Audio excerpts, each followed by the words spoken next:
Τότε συνάντησα τυχαία ένα φίλο σου παλιό και μου μίλησε για σένα που είχα χρόνια να σε δω και περίμενα να ακούσω πως στο βάθος της καρδιάς σου θα υπάρχω πάντα εγώ.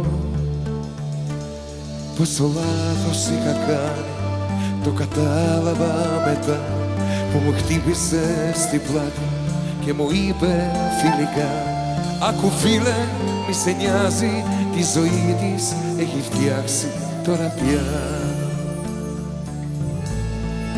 Και σταμάτησε για λίγο η καρδιά μου, σαν να έχασα τον κόσμο ξαφνικά.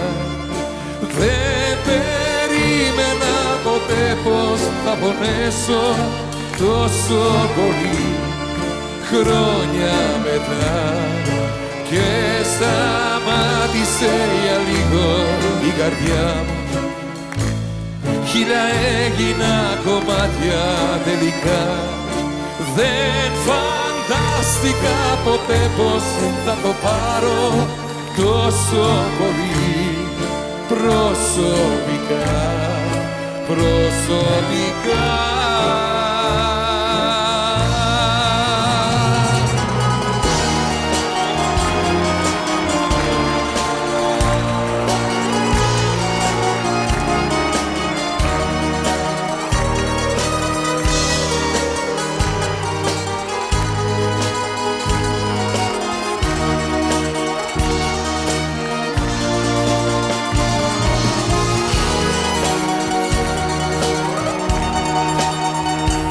Ξέρω κάποτε σου είπα της αγάπης το γυαλί έχει μέσα μου ραγίσει και σε πόνεσα πολύ.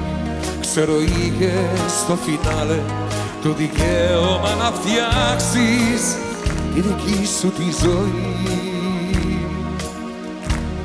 Κάτι λόγια που μου είπαν χτες το βράδυ φιλικά σαν αντίλαλος γυρνάνε στο μυαλό μου τελικά.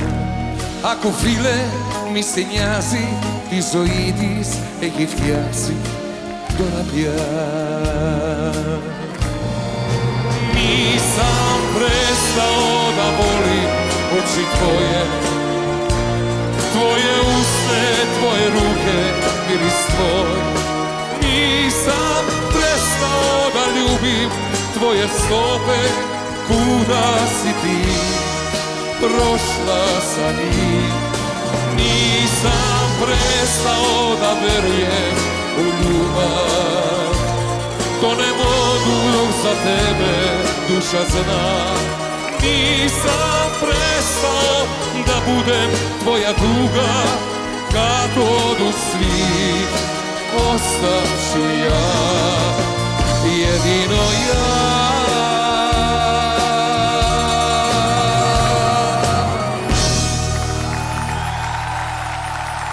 Благодаря много.